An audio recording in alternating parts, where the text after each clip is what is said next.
welcome to another episode of Game Pass Grab Bag, your weekly podcast reviewing games from the Game Pass collection, bringing you 3 unique perspectives of varying skill range.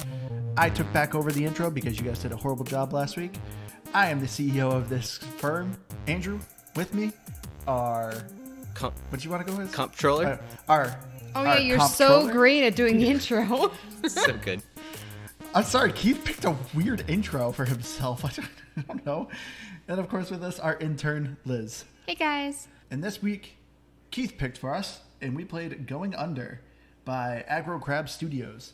Going Under is a satirical dungeon crawler roguelike where you are playing a intern who started at this very Amazon-esque corporation, and you are essentially going down into these dungeons underneath the company to fight various dungeons and try to collect these important artifacts you need to get. So going around, Keith, since this was your game, is this a game or pass for you? It's definitely a game. It's not too difficult. It's easy to pick up. It's not the best game out there, but we'll get into it. I think what's interesting is it blows out one of my whole things about roguelites, that they don't really need a story, and it actually has a kind of interesting little tale. So it's a game. Yeah, I agree with that. For me, as a hardcore gamer at first, I was actually to give this a pass because I actually found this too easy, and I was kind of bored with it because I'm like, this isn't much of a challenge. I was beating the dungeons after 1 or 2 runs, and I was just like, okay. But exactly halfway through the game, it actually kind of does a new game plus, and actually gets a lot more difficult. And that's when I was actually starting to enjoy it because it was giving me more of a challenge. But I agree. I actually really enjoyed the story by the end. It's nothing too unique, but it was pretty good. All right, so I feel like your opinion went up and down with that. So it's a game for you? Oh, sorry. It is a game. Thank you, Liz. When I first saw the trailer, I thought, this game looks stupid. And then I started playing it. I was like, this is a lot of fun.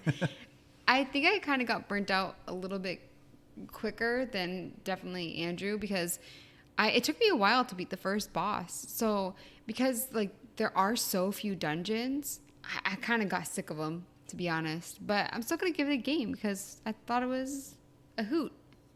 A hoot nanny. I was gonna say I thought it was a lot of fun, but I was like, I already said fun.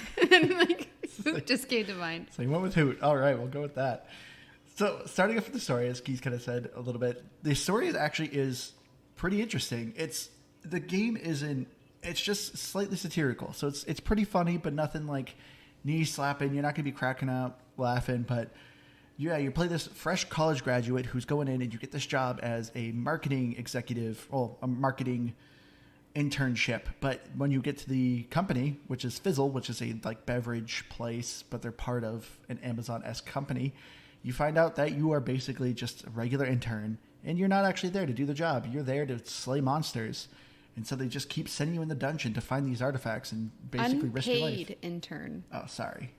Unpaid. Because that's kind of important. I feel like that's implied. Most internships aren't paid. No, that's not true. They're changing that now. They're changing it. That's true, I guess. Yeah, a lot of them are paid, I think.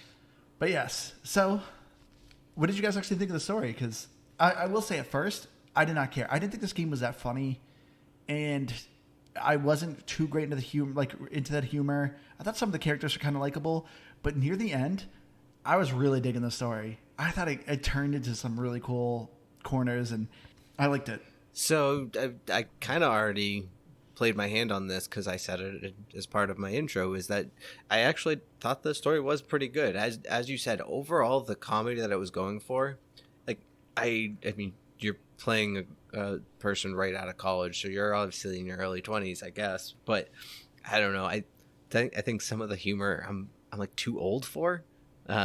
Which it sounds stupid, but it's like I don't know, and at the same time, some of the jokes just got a little bit overplayed as far as I get it, you're an unpaid intern, okay, you're going to do this grimy task, it got a little bit worn. But where the game goes, it again, I don't know if we want to talk much about it because it's a newish game and this is a spoiler, but it takes a really fun turn, and I liked where it went, and overall how it even ended up describing how the dungeons became what they were from being originally an operating business.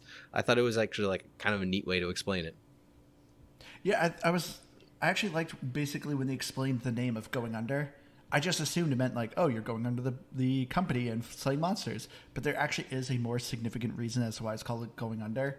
And I thought it was kind of cool.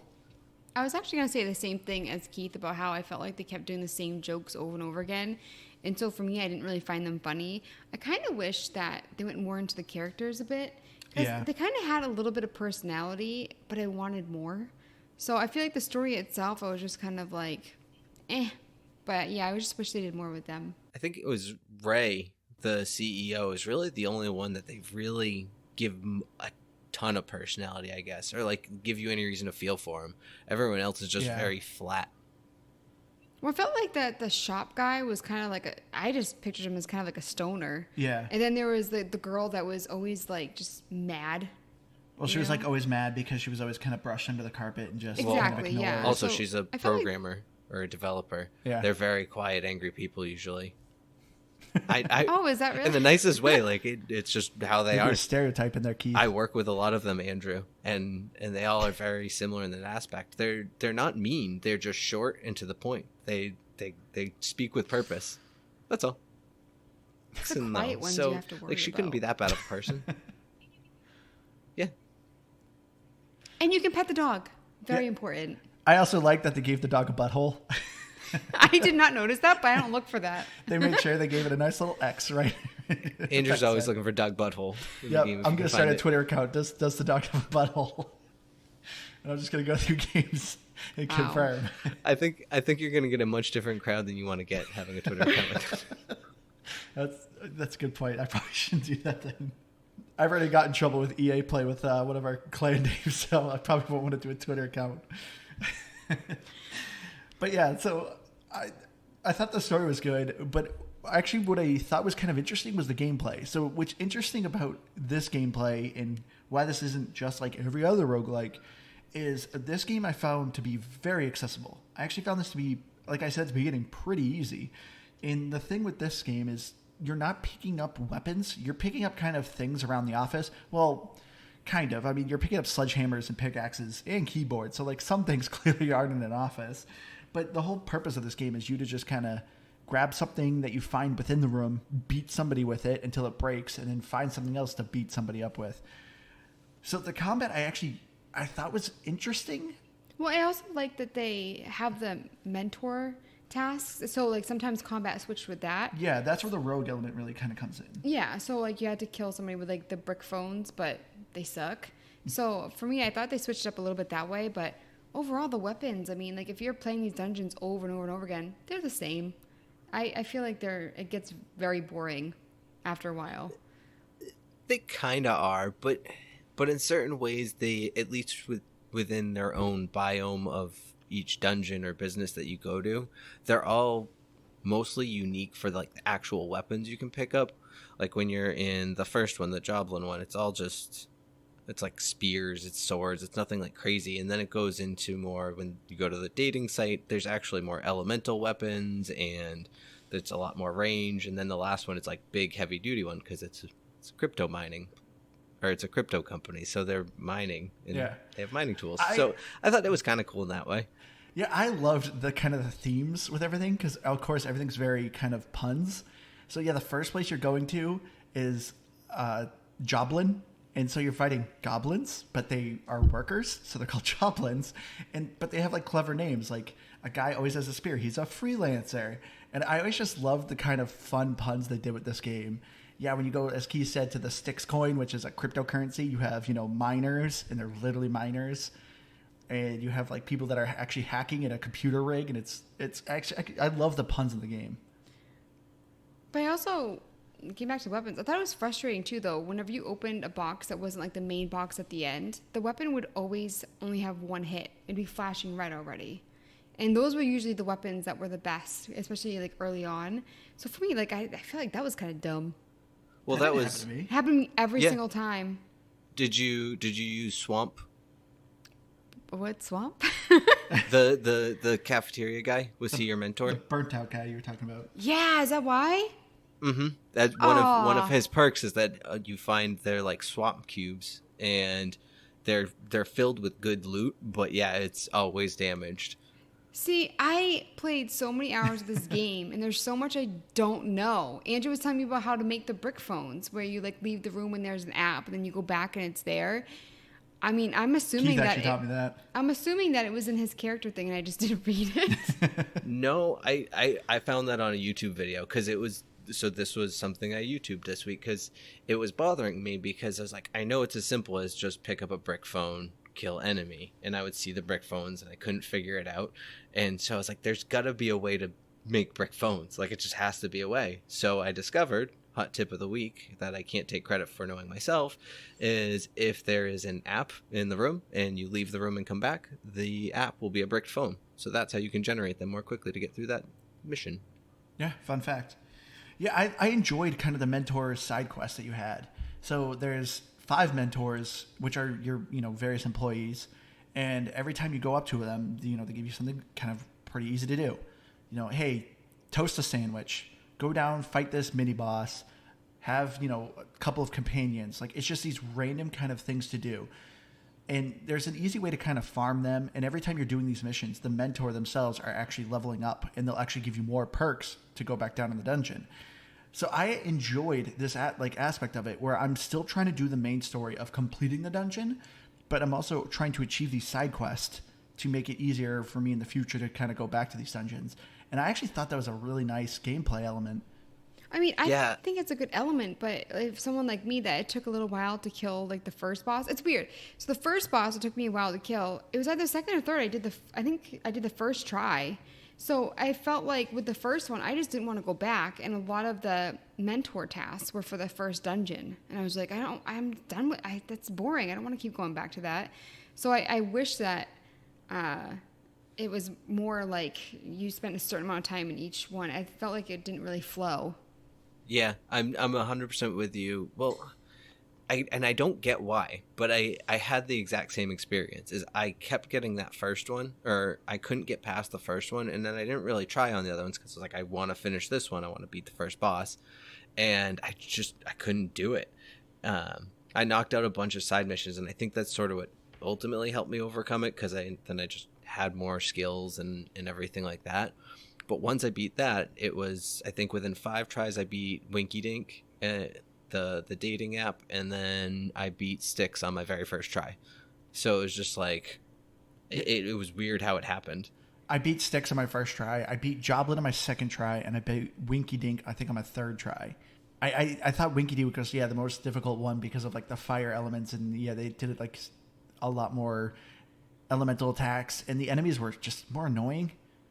But overall, like, that's what I was kind of saying. Like, I found the gameplay to be very easy, but I love that halfway through the game, it essentially forces you to kind of do a new game plus, and you're rerunning these dungeons, which of course are procedurally generated. So, they're always slightly different, but nothing like crazy. And on the harder difficulty, you're actually meeting new enemies. The levels are slightly changing. So, like, the cryptocurrency one, Styx coin, is now like a good amount of levels are flooded, and so you have like slower movement speed. Or like the Joblin ones, like there's like more fire and there's booby traps. So I thought it was really cool that they kind of forced you into a new game plus, and it was just enough difficult, but not frustrating difficult. Not like something like Dead Cells where, when you progressed in that game and it got harder, it got very hard. I just liked it gave me just enough challenge. But I also feel like it wasn't raw. I mean, it obviously is random, but it didn't feel random to me. There was one ability that I got, and I only got it once. And I played this game so many times. I kept getting the same, not artifacts. So skills? But from the stores. I kept getting the same ones over and over and over again, and I thought that was really frustrating. So for me, I'm like, is there like an issue with my game? Because I was because you can look at all like the skills that you acquire and stuff. And I was just getting the same ones every time. I mean, they were good, but, I got a mission to kill with my bare hands. So I was like, I wanted that strength one again. And I do think there was a tendency towards certain ones, because I can think about it. Like, I think it was like 70 or so of them unlocked at this point. And for the most part, I do feel like I got within some range, like maybe only 20 to 30 of them frequently. Because you're right, like there's the one like the Queen's Gambler or something where you gain 2 strength but you get less gold. So I don't think I ever really saw that one out in the wild much. Or there might also be, I want to say like maybe a little bit, and like thinking about this myself, that like, because you always picked the same ones, because you're like, I like these ones. You say this every time I say that about a roguelike, where I'm like, I keep getting the same ones, and I really want to like explore the other ones. You're always like, I think it's in your head. Well, because and maybe it is. I just think it's funny that you tell me this every time, and every time I still bring it up. Well, and the reason being is because I do the same thing. Is I just see the one that I like real quick, and I won't even take a second to like look at what the other option is. So when I say I never see those ones, it's probably because I just didn't even look at them in the first place. Like I'm putting that on me and just saying possibly that's why you see that. Well, I always look at both because there's some, like, once you get it to 100%, you can choose that when you go in for a run, because you can always choose one and one mentor. And so I always try to use the one that isn't at 100%, even if I don't really like it. So I know I've been looking at every single one every time. Okay. So that's why I just like got frustrated. That's fair. I occasionally I know I would, but yeah, for the most part, I almost got into like a Slay the Spire mode with this game, where I was just like, I knew all the skills, I knew the ones I was looking for to accomplish what I needed, and I would just be like, yep, got it, get that one, yep, other one, good. And so unless I like really couldn't decide or didn't see one that I immediately wanted, that's when I would look. I should have done that because I probably would have progressed faster. Like I never use the guns, so like the one that comes up where it helps with like firing and stuff. It's like I probably shouldn't have picked that one. So here's my question: who was your favorite mentor? I just did the guy that gave me a free thing at the store. Swamp. I think I don't did. think you ever did anyone else, did you? I did. I think maybe 2 other people. Oh, no, I definitely did the boss. And then I realized that he gave me debt, and that was really annoying because I used him to get the espresso machine. Yeah. That task. And then I used at least 1 or 2 other people. But I always just wanted the free items, My favorite was the money lady, Toppy? What'd she do? I think Tappy. I think it's Tappy. Yeah, you earn extra money from killing monsters and stuff. So you get like cents. And so like I definitely used her. I did use her as well. I liked her a lot because I actually found out I would have more money than anything, and I could buy majority of the stuff in these shops anytime I went to them. Yeah, and then by the end of it, once you get her leveled up, the stores replenish, and you get extra shops that you don't get instant purchases on, but it's kind of interesting because it does it like an Amazon delivery. So you order it and then it says it'll deliver within 3 to 5 business. Which was annoying. Oh yeah, I wanted business battles. I did too, but I thought it was kind of funny because again, once you level her all the way up, you get what's the name of the company? Cubicle. Yeah, you get like Cubicle Primo or whatever, and then it delivers in two business battles, and it's Which a guarantee. every time I saw Cubicle's icon, to me it looked like 9gag. It literally was like the same design, just reversed.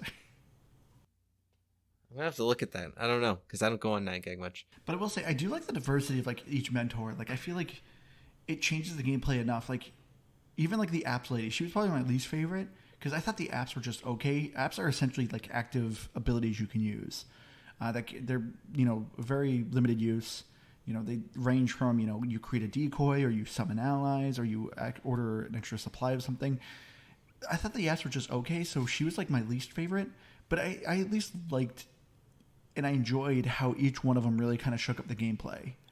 No, and that's the thing is you don't necessarily realize it until at the end of the game there's actually like 2 and it goes into New Game Plus, and then once you get into that section, you can open up what's called Imposter Mode, which is like these like 9-room runs that you have to do consecutively, start to finish, and then each time you beat it, it gets progressively harder and adds additional tasks into it.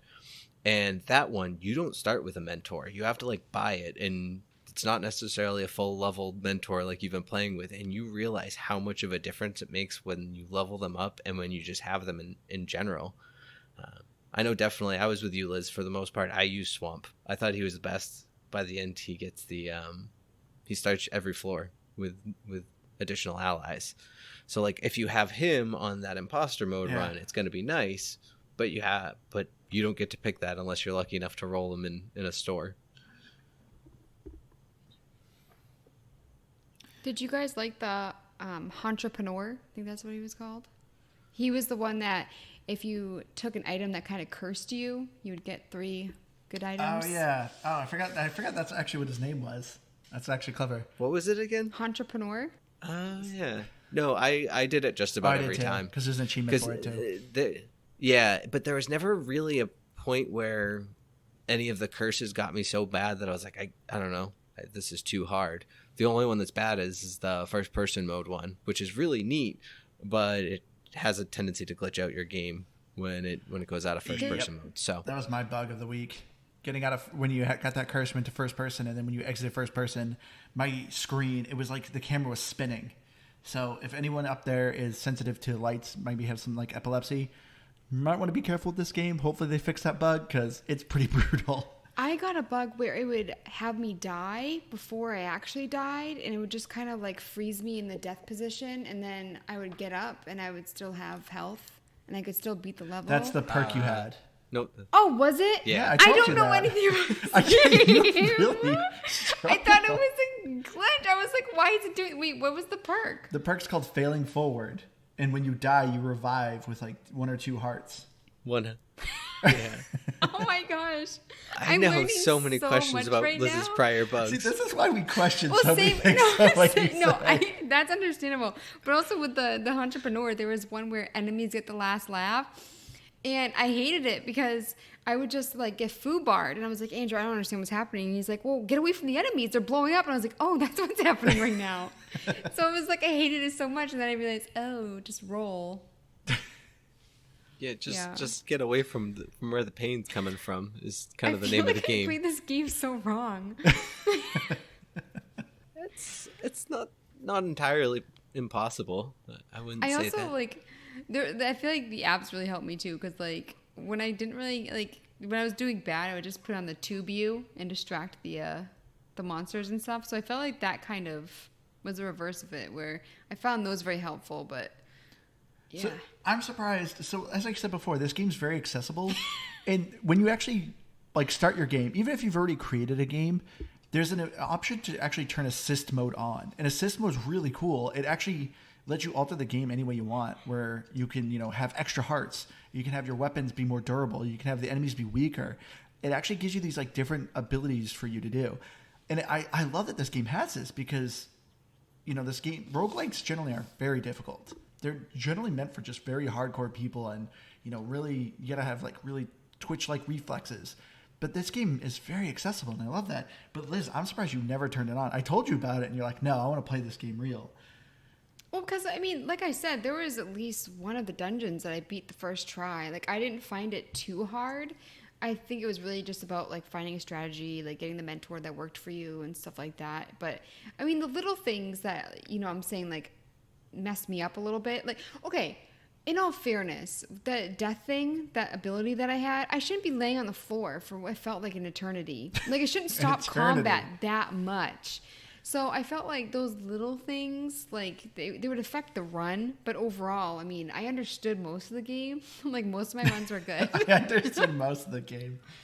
Well, this is a game, and I think this comes with the roguelike a little bit, is that you kind of need to use the wiki on it. And it's weird, because you don't. Like, you can absolutely fail forward, as Liz has proven. But at the same time, there's a lot of the perks that don't really give you much description. There's like one, you're a baby, and it's like, okay, what does that mean? Yeah, I don't feel like it's entirely cosmetic because all of the skills do something. So I'm like, I don't know, do I run faster? Do I, have higher critical? Is that damage? What does it do? And I'm sure I actually never did look it up. I'm sure I could, but without looking it up, you don't really know what it does, or have to pay like critical attention to the difference it makes. And sit there with a spreadsheet or something like that. Yeah, that's probably one of my biggest complaints is I wish this game did have a little bit more descriptions. As for me, it didn't affect the gameplay that much. When it came to a skill, I just grabbed it, whatever. Like, because I didn't find the game too difficult, so I was like, whatever. I'm not sure what this is doing, but I'll just grab it. So, I don't know. I do wish, though, like, some things were a bit more explained. I also, with the, the App Store that gave you that card so you could ID the employee or whatever it is. You get them. The Rolodex, yeah. All the joblins and everything, I feel like the enemies should have been more diverse so I could remember who I've hit before. So, one of the guys in, the monster trucks or whatever, they all look the same. So, for me, it's, I actually like that because it did hit hard as well.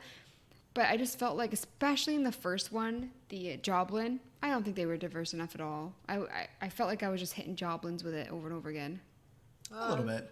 No, I thought they were overall. I mean, you kind of had a small, medium, and large one. There's like the little one that ran around. Those look, they had a giant head, tiny body. Then there was freelancers. Then you have the medium-sized ones that just run up and attack you, and then you have the ones with a backpack, and then they throw stuff at you, but they got a baseball hat on. But they have different abilities, but they all look the same. No, it was like a small, medium, and a large one. And then you had the really big one. Yeah, but you could have the Joblins look a little more different. I don't know. I mean, for instance, the other levels, like you have like the annoying match woman who just sends hearts at you and hits you with that. Those were way more diverse. The Joblin dungeon, I just felt. I mean, yeah, if you're comparing, I guess I could see where you're coming from. Because between the two was quite different. Yeah. But I never had an issue where I'm like, wait, is this the guy who throws things, or is this the guy who hits me with a club? No, I just meant specifically for the app thing, where it's like I'm trying to collect all the characters. I'm like, how do I remember which Joblin? They all look the same. But I will say on top of that, though, is it's fine to me at least, and the reason I'm not bothered too much by it is in the small environment that this game is, it's 3 unique biomes that I think they do a very good job making unique of each other. Well, kind of 5, but there's 3 main ones, yes. Well, yeah, I guess more likely, yeah. But really, like, you have those 3 areas, and they're diverse enough that they don't really step on each other's toes, and they're all short enough that you don't need if there was too many characters, it'd be too much. And then when you open up the first New Game Plus, the New Game Plus of it, you get more enemies. And then you have like the one that has the t-shirt cannon, and he has got the giant mascot head on and like other stuff. So the car guy now has a carpool, and he has a buddy with him that drives around with him. But I mean, like with Dead Cells, it was fun seeing the new weapons that you were going to get with a specific run. So I think that's what was really missing for me, was that I knew exactly what weapons were going to be in the room waiting for me. I mean, some rooms might have pencils and laptops and like one like bone thing. But I mean, like I knew what the weapons were going to be. And so that's why I was really disappointed in the combat in this game. I liked the combat. I liked some of the weapons, but it's just boring having the same ones for every run, especially when you have to go back to the same runs. I wanted something different with the runs. That's probably my biggest complaint. I thought the weapons got really boring. Yeah, like give me variety and also just make me excited to find out what's going to be behind the next door. And I wasn't excited. I knew what enemies were going to be there, the weapons, everything was laid out every time. In the New Game Plus, you got some couple unique, really cool weapons, but they were very far in between. Like one was a sledgehammer, but the like actual mallet part was 2 coffee cups or 2 coffee pots, and it had an added effect where when you hit enemies, it slowed them down. Or I had like a scythe that was like called like I can't remember. It was a clever name. It was another Reaper's something. Yeah. I actually opened up the wiki. I could probably look at. But that one was cool because it actually had like lifesteal. And then I had a baseball bat that would always home run enemies. And it was like these really cool weapons, but they were kind of rare. And so like those were like fun to get, but you didn't get them enough. You're just getting the same items like Liz says, of the same pickaxe, the same bone club. And especially because there are so few dungeons, that's why I felt like they should have added that feature. Like if the dungeons there aren't gonna be enough dungeons for, variety, then have the weapons be the variety. I can't argue against that. I like Andrew said, I think the like really unique weapons were really cool when you got them. But yeah, overall the weapon set is pretty low. But I think the game is built really more on the perks and the mentorships in terms of how it's going to shake up your runs. So I didn't overly hate it outside of it just got boring when you kind of like I was playing this game in big chunks and I would sit down and play it for 2 or 3 hours at a time. And it does get a little bit draining, I will say. And to that point, actually, it's funny that Liz, you never turned on the assist mode, because once I got to the final boss that would take me into New Game Plus, I went I maybe 4 or 5 tries, and I just, you know what, I don't feel like grinding this out, and so I just turned on every single assist up to the max, and I went through, and then from there I just left him on and just breezed through pretty much the rest of the game. So Keith's a cheater. I'm not a cheater. The game has it there. I played it how I wanted to play it, and I just wanted to beat it at that point. I guess that's true. any way you want to play is the right way. I'll give you that. Thank you, Andrew. That's why I said I no judgment, Liz, if you go back and you want to turn on assist mode. So I kind of want to touch a little bit more on the graphics. I know we've kind of gone a little bit over on like the different dungeons, but overall, what did you guys think of the graphics? It's a weird thing because like a lot of indie games, it has like it's not a super technical, high detail style, but it's just very like shapes. Yeah, that's it's kind of something on like a 3D Microsoft Paint. Like your character is just like these flat noodle arms. Like the character models are kind of like very kind of flat noodly arm. But I will say I love the graphics because it's not pixel. As much as I enjoy pixel art games, I am sick of seeing them from indie studios. This was kind of nice of a game to have actual 3D models. Yeah, and that's I think kind of where I was kind of going to go with that too. Is that like it's like very much not good. But that's fine. That's so many games. I mean, it's every pixel art game, but it's unique, and it works because it's not so bad that you're like, oh, they couldn't have done better. Like they could have done better. They just decided to go with that. It almost looks like it was built on a beta. Like if you ever see like old beta videos, it's always like these floppy like amorphous creatures running around, and then eventually become Skyrim or whatever. Yeah, it just felt like they just stopped at that point, and I kind of appreciate that. I almost kind of feel like a bubbly vibe from it. Obviously, it's not bubbles, but like it seemed bubbly to me. What do you mean by bubbly? I don't know. It just like I said, the vibe, not necessarily like the look of it. And then I also would go into a room and like stuff would like keep shaking after it had already been hit. So I also thought that, like, not to get back to like the buggy things, but I mean, sometimes things were moving that weren't supposed to be moving.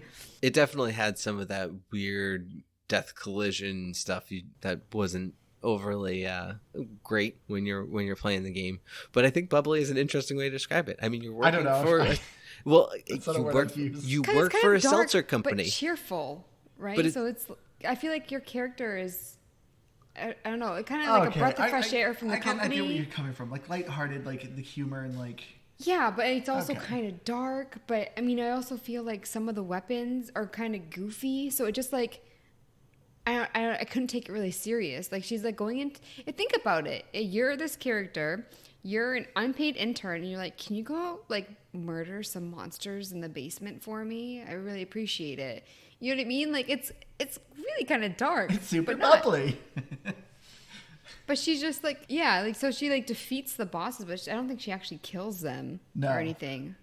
No, she doesn't. But all I'm saying, and I've been trying to say, is you work for a seltzer company. I thought bubbly was an interesting way to describe the game because wait, you work for it's a seltzer company? Well, my goodness! I thought it was soda. It's called like Fizzle, right? Yeah, I thought it was Fizzle. It's a seltzer that you never knew. I know, no, I did. I didn't. I forgot. I and there was bubbles in the fountains and stuff. That's where I got the idea that it looked bubbly. What is wrong with my brain this episode? This is awful. You played so much of this game. I played more hours than you, I think. Yeah, you played like 16 hours instead. I think that's where that term came from. Oh no. Oh my word. I sound like such an idiot this episode. This episode is going under fast. I see what you did there. Yeah. But no, go. Oh my gosh! Imagine this is the first episode that some people listen to and be like, "Wow, she's an idiot." How do people listen to this? You were over there choking on your drink. It sounded like you were choking on drugs. That's a weird way to say that. I mean, alcohol is a drug, though. Well, no, it sounded like you were like coughing, like you were just like. Oh, like I was holding it in. Yeah. Like you've been smoking some drugs, Liz. Smoking. All right. Back on track. Good. Have fun editing this. No, this is gonna be a nightmare. But yeah. I appreciate the graphic style that they went with this game. I thought the character models, like in game, weren't that impressive. But when you actually talked, they had like flat, like I don't know, cutouts, like drawings of the characters, super detailed, and I actually really liked it. I love those too. Yeah, they were because really they cool. Changed them emotionally too, as like, didn't they? Like they would actually have like different things. Yeah. And so, like, I enjoy the graphical, like, choice with this game. And I thought the dungeons were all very unique. Granted, like, there's only a handful of them, but each one, like, I knew where I was going and, like, I knew what kind of dungeon it was. So I'm actually impressed overall with the graphics. I was also kind of surprised too with the second dungeon, like the cuddle pillows. When you say second, me and you opened different dungeons. Yeah, that was really weird. The second dungeon that I thought opened up for me was the Winky Dink. I hate that name. What was the second dungeon What did you for call you? it again? Winky Dink. Oh, I thought you said something else. Carry on. I got what was Styx the, coin yeah. for the second one. Keith, what was your second one? I think it was Winky Dink. Yeah. I See, can't I think I got remember. 6 coins So- because I beat the first one so quick. Before, yeah, I actually opened up, I think, both of them before I finished the first one. So I like, kept track. I thought I kept track. But yeah, the second one was kind of weird and like, do you guys think it was like sexual? I mean, it is. It's supposed to be like No, Tinder. 100%. Okay, that's what I. That's what why I there thought. was the eggplant, which they called the low-hanging fruit. Yeah, and it's a very wiggly eggplant. I just wasn't sure how much I was reading into it. Clearly I was like, not is this enough. sexual or am I just like a dirty-minded person? No, it was a dating app. It was intentional. Yeah, because like the match thing and stuff. Yeah. But I just like, I thought it was really weird that there weren't really any other elements like that in the game, or I didn't think so. Like you're not, well, I mean, there's like flirtation with like one of the other people, but Yeah, I mean, it was it was- weird that it just went But it was Tindery. it was because it was all built on like these small startup apps and companies, and so it was a dating site. So There's that's a lot why of they were all companies searched. though. They didn't have to pick the Tinder one. I will say though, like It would have the been game- way less interesting if they picked Match for that, like Match.com, and you're just like, no, it needed to, FarmersOnly.com. like that would have been Oh, yeah, fantastic. yeah. Actually, oh my By the goodness, way, that would have for- been the best. A joke once, Andrew thought it'd be funny to sign me up for Farmers Only. Yeah, I did that for That April was a Fools. prank that he did for I signed me her up for Farmers Only. She actually got 3 when matches. we were dating. And I made the worst profile. Oh my gosh. I like basically said she had an STD and she got 3 matches. I almost forgot about that. That was one of my better fool jokes. This is your husband, Liz. This is your husband. But I do like the game. It's like, it's not inappropriately sexual though. Like, it's definitely like enough that adults will get the humor, but kids won't.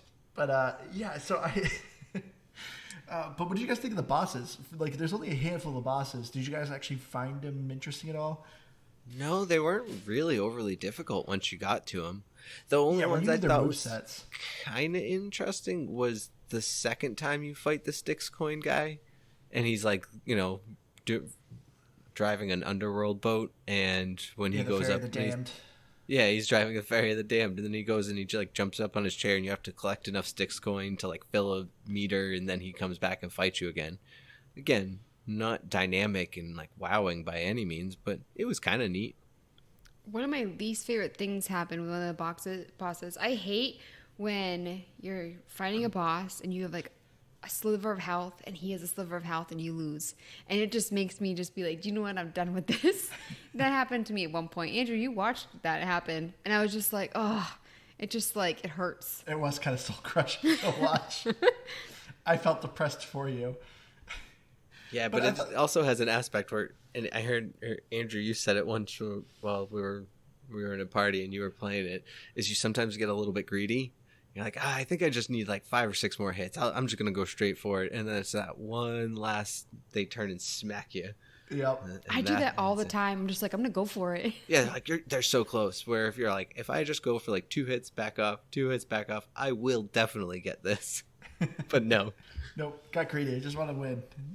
But that's one thing I really do want to talk about. I loved the music of this game. I thought this music was fantastic. I And, like, thought it got old. No, for me it did not. Like, I mean, granted, you played a lot more than me, so maybe it did get old for you. But for me, like, this game actually has an impressive soundtrack. Like, how many tracks are on it, in which you can go to your apartment and actually play, like, select the music. But especially near the end, I thought the final boss fight, when the music's kicking in and like the presentation of the final boss fight, it really hit home for me. I thought the music was so good in this game. No, I'm a little bit in the middle here. I'm with Liz where at certain points I was like, okay, I need to stop doing the Joblin area. This is too much. I'm going to hear this song in my sleep. But at the same token, it was really good. Like I really enjoyed what it was doing with the music for the most part, as long as it wasn't starting to wear thin on me. I think, Liz, you described it as elevator music, which I think is very wrong. Wow, you got like heated about Yes. that. So, like, I mean, I did like. So I think the music fit the game very well, but I did find it old fast because I mean, like you guys said, like I was playing, mainly the Joblin area the most, but I found even with the other areas that like I just like flew through, I still was just like, okay, I should probably turn this down a little bit. No, the No, Styx go coin was kind of cool because it would like it got like kind of like digital and techno-y because again it was cryptocurrency, so like it kind of changed itself up. But yes, having played a lot of the Joblin one, I that's the one I think that like wore on me. Well, when you play the New Game Plus too, I like too that the game actually did like remixes of the songs as well. Kind of like how Celeste did when you would do like the B side of some of the levels. It did the same thing where it's like it remixed some of the music. Well, I like some of the music. So your character can go back to her apartment. And so I was on the computer or whatever it was, and I was going through the music. And I don't remember if it was, I don't know. I just remember that something played music, and I liked it in the room. Like I was switching through them, like, oh, these are kind of nice. Are they the same ones that were in the game? Yeah. Okay, so I was just being picky when I was playing. Yeah, you were just annoyed because you were losing. I like a little bit. Wow. I like it in small doses. See, for me, what the music reminded me a lot of, I mean, you guys probably won't know this game, but Jet Set Radio Future. That was a game originally on the Dreamcast and eventually was on the original Xbox. But this is a lot what the music kind of reminded me of, especially when it came to the final boss song. So I think that's what like really kind of touched like a bit of a nostalgia for me and why I think I enjoyed the music more. But yeah, I think the soundtrack of this keeps great. It's definitely not something I'd play listening to going to work, like on Spotify, but it fits so well for the tone for the game. But it wouldn't get you jazzed up to go fight some of your coworkers? Yeah, go in and grab staplers and start throwing staplers at people. Yeah, is this game promoting workplace violence? Let's talk about this. Let's not. But yeah, so I think I give this game an A+ for just the music alone. But another thing I think the game does excel well in, and I do think I would recommend this game for achievement hunters. So the actual overall time to beat, people are averaging about 8 hours. That's what I did. I actually beat this game in about 8 hours. And just playing through the game, you get a majority of the achievements. And the assist mode as well. I mean, Keith, can you confirm this? Does it turn off achievements? Nope, you get all the achievements. It makes it 100% accessible in that way that if you want to turn them on. So especially if you don't like the game but you just want to get some easy achievements, turn on all the assist mode. And if you are enough of an achievement hunter, you're probably good enough at video games that you should breeze through with assist mode. Yeah, but the achievements, majority of them are gameplay, just beating the game kind of thing. Some of them are like maxing out each mentor. There's some... So not really fun? But yeah, none of them were like too fun though. Like, because some of them were very kind of... The one that's the most grindy is to get a Rolodex, a business card of every enemy. And as Liz was saying, those are... You only get like 1 or 2 per dungeon, and you have to find the specific monster, and you have to throw a card at them. And you can only hold 3 weapons, so you're kind of utilizing a third of your weapon slot. So it's kind of annoying to hold it on till the very end. Yeah. So for like the bosses and stuff, because I mean they're not the most durable weapons, and some rooms have crap. So it is kind of a gamble. Yeah, so that's probably the worst achievement, but you can at least get a majority of them just by playing the game. But getting into our final thoughts, Keith, why don't you go? Tell us what you thought of Going Under. So I really liked Going Under. I did. I think it's fun. It's fast paced. It's unique enough in its own way. Like we talked about, where you can just kind of pick up whatever you want, fight with what you want. It breaks and you move on. Like you're built to lose your weapons, and every perk that you get feels useful, whether or not it's your favorite one or you always want to grab that perk. Everything seems to change the game just a little bit, and just enough that you always feel like you're doing something different every time you go through the same cycle over and over again. The music's great. The graphics aren't impressive, but they fit and they're fun. And overall, it works. I think I got to give it an 88. That's high. That's pretty close to actually what I'm thinking too. So for me, like I said, at the beginning, I was going to give this game a pass because as a hardcore gamer, I found this so easy that I just wasn't having much fun. But once I got the New Game Plus and it started mixing things up, I was enjoying it. And once I got to New Game Plus 2, I thought the story was really kind of kicking in. And so that's when I was like, okay, I want to see where this game goes and how it ends. And I thought just how it did the final boss and the final fight, I was really enjoying my time there in the end. I thought the music was fantastic. I love that this game is a very small studio, and they decided not to do pixel art, and they actually went with 3D models, and I think the graphically fits really well with this game. I thought the combat was good, but I'm glad this game did not stay its welcome. I beat it in 8 hours, and I was still like, you know what, I think I'm going to go back and keep grinding and working more for some of the other achievements. But after now I've gotten majority of them, I'm kind of like, okay, I think I'm good with this game now. And I think it's perfect. The game just ends at the right time. So I think I'm going to give it an 85. I just wish the combat was a little better, and I wish there was some of the weapons were a little bit better. It just was kind of frustrating, like the weapons were just kind of blending in. I'm going to give it a 78. I'm surprised that's that low for how much you played this game.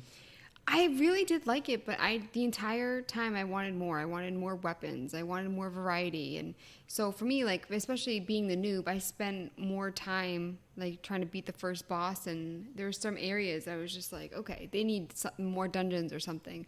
So I think it's me coming from the noob perspective of, just being in some of the dungeons for too long. And I think it's a good game. I just think that like adding some more things would really make it better. And unfortunately, I feel like Keith, when we first started this podcast, he always had the lowest scores. I feel like the last couple of games, like I've been like the kind of like the pickier one, the cynical one. Yeah. So I don't know how that changed. So someone recommend a game that I'm absolutely gonna love. So I'm not Farming the negative Simulator. Nancy. Here we come. She said Farming Simulator. No. I had two things. Andrew, so did you say a score, or were you just saying you agreed with my 85?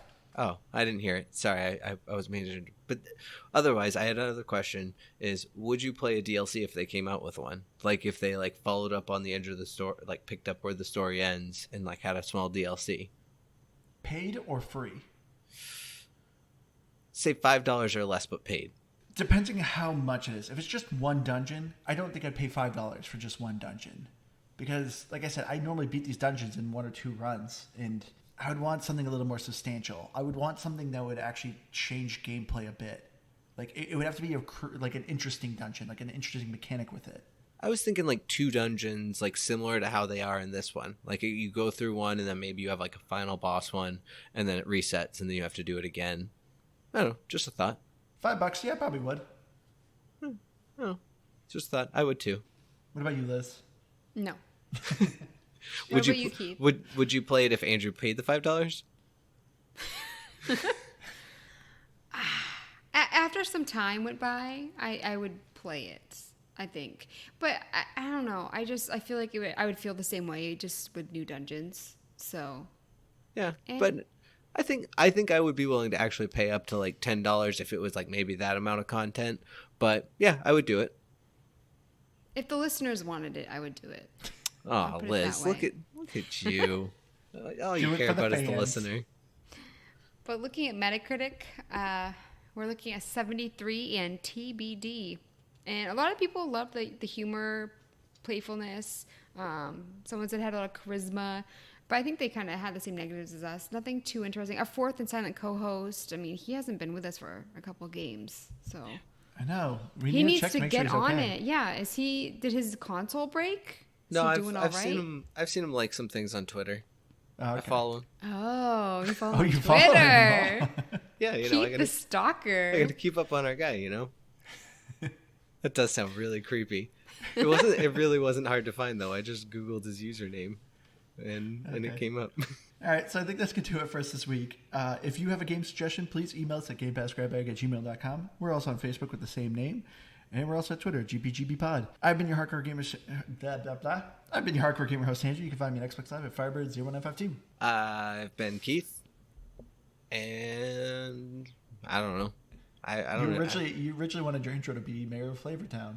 Yeah, I was going to be the Mayor of Flavortown, but that's already Guy Fieri, so I didn't want to be that. So I decided to go with Comptroller. So he's just it's a weird ass intro, but yep. And I'm Liz Noob, gamertag come on. I'm Dean, and I'm on Twitter at Liz Noob. Noob is EW. All right, but thank you all so much. And when you hear this episode, make sure you go to either our Facebook or Liz's and wish her a happy birthday because it'll be her birthday. Oh, geez. Do you want to say how old you're going to be? Happy birthday, Liz. Oh, thank you guys. All right, thank you all so much for joining us. We'll see you again next week. Bye, guys. Bye.